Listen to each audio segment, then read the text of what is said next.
ఆర్థిక రంగంలో సుదీర్ఘ అనుభవం ఉన్న సంజయ్ మల్హోత్రా ఆర్బీఐ గవర్నర్ గా బాధ్యతలు చేపట్టారు. ఇప్పటివరకు గవర్నర్ గా వ్యవహరించిన శక్తికాంత దాస్ గత 6 ఏళ్లుగా ఎన్నో సవాళ్లను దిగ్విజయంగా ఎదుర్కొని దేశ ఆర్థిక వ్యవస్థను గాడిలో పెట్టారు. అయినా కొన్ని సవాళ్లు ఇంకా మిగిలే ఉన్నాయి. ఆర్బీఐ కొత్త గవర్నర్ గా బాధ్యతలు చేపట్టిన సంజయ్ మల్హోత్రాకు సవాళ్లు ఘన స్వాగతం పలికాయి. ఈ సవాళ్లను సంజయ్ మల్హోత్రా ఎలా ఎదుర్కోబోతున్నారు, ధీటుగా ఎదుర్కొని సక్సెస్ అవుతారా లేదా అని ఫైనాన్షియల్ వర్గాల్లో జోరుగా టాక్ జరుగుతోంది.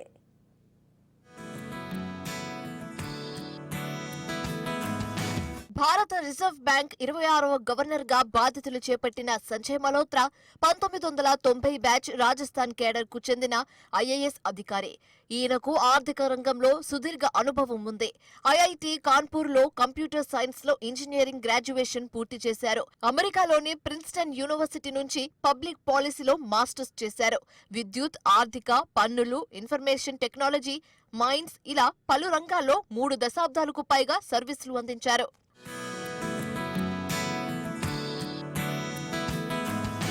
ఆర్బీఐ కొత్త గవర్నర్ సంజయ్ మల్హోత్రా పదవీకాలం 3 ఏళ్లు. ఫైనాన్స్ మినిస్ట్రీలో రెవెన్యూ సెక్రటరీగా బాధ్యతలు నిర్వహిస్తూ ఆర్బీఐ గవర్నర్ గా వచ్చిన మల్హోత్రాకు పబ్లిక్ పాలసీలో 33 ఏళ్లకు పైగా సుదీర్ఘ అనుభవం ఉంది. అంతకుముందు ఆయన రెవెన్యూ శాఖలో ఓఎస్డీ పనిచేశారు. అలాగే డిపార్ట్మెంట్ ఆఫ్ ఫైనాన్షియల్ సర్వీస్ లో సెక్రటేరియట్ గాను బాధ్యతలు నిర్వహించారు. ఇక కేంద్ర, రాష్ట్ర ప్రభుత్వ స్థాయిలో ఆర్థిక, పన్నుల విషయంలో అపారమైన అనుభవం సంజయ్ మల్హోత్రాకు సొంతం. ఆర్థిక ట్యాక్స్ లో ఆయనకు చాలా ఎక్స్పీరియన్స్ ఉంది. జీఎస్టీ కౌన్సిల్ కు ఎక్స్ అఫీషియో కార్యదర్శిగా గాను ఉన్నారు. ప్రత్యక్ష, పరోక్ష పన్నులకు సంబంధించిన విధాన రూపకల్పనలోనూ సంజయ్ కీలకంగా వ్యవహరించారు. ఇప్పుడు ఆర్బీఐ గవర్నర్ గా పగ్గాలు చేపట్టారు.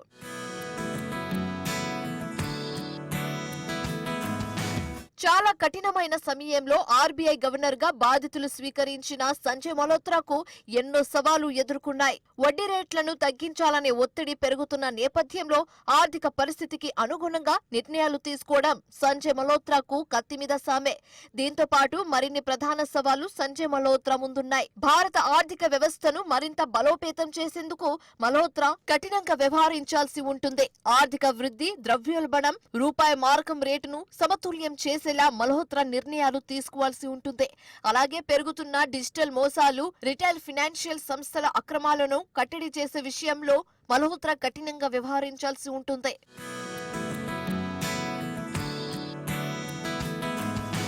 ప్రస్తుతం ఇతర దేశాల కరెన్సీలతో పోలిస్తే డాలర్ మారకం విలువ భారీగా బలపడుతుంది. ఈ సమయంలో బలహీనంగా ఉన్న రూపాయిని తిరిగి స్ట్రాంగ్ గా మార్చేందుకు ఆర్బీఐ కఠిన నిర్ణయాలు తీసుకోవాల్సిన అవసరం ఉంది. ముఖ్యంగా విదేశీ పోర్ట్ఫోలియో ఇన్వెస్టర్లు భారీగా పెట్టుబడులను వెనక్కి తీసుకుంటూ ఉండడంతో దేశీయంగా పెట్టుబడులను ప్రోత్సహించేలా కొత్త గవర్నర్ చర్యలు చేపట్టాల్సి ఉంటుంది. అమెరికా ప్రెసిడెంట్ గా ట్రంప్ గెలిచాక వాణిజ్య, కరెన్సీ వార్ జరిగే అవకాశం కనిపిస్తోంది. దీంతో అమెరికా విసరబోయే ఆర్థిక సవాళ్లను ధీటుగా ఎదుర్కొనేలా ఆర్బీఐ జాగ్రత్తగా నిర్ణయాలు తీసుకోవాల్సి ఉంటుందని ఆర్థిక రంగ ఎక్స్పర్ట్స్ చెబుతున్నారు.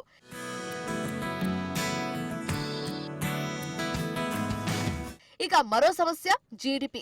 ద్రవ్యోల్బణాన్ని కట్టడి చేస్తూనే జీడీపీ వృద్ధి రేటును పెంచేలా మల్హోత్రా కీలక నిర్ణయాలు తీసుకోవాల్సి ఉంటుంది.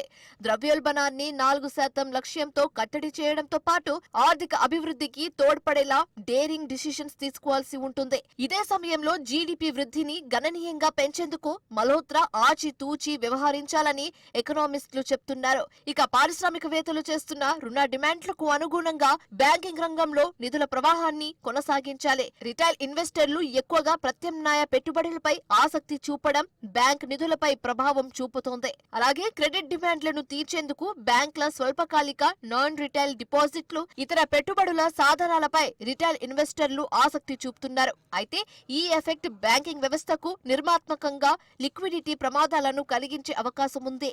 దీంతో ఈ విభాగాల్లో రిస్క్ వెయిట్ ను పెంచేందుకు ఆర్బీఐ మరింత కఠిన వైఖరి అవలంబించాల్సి ఉంటుంది.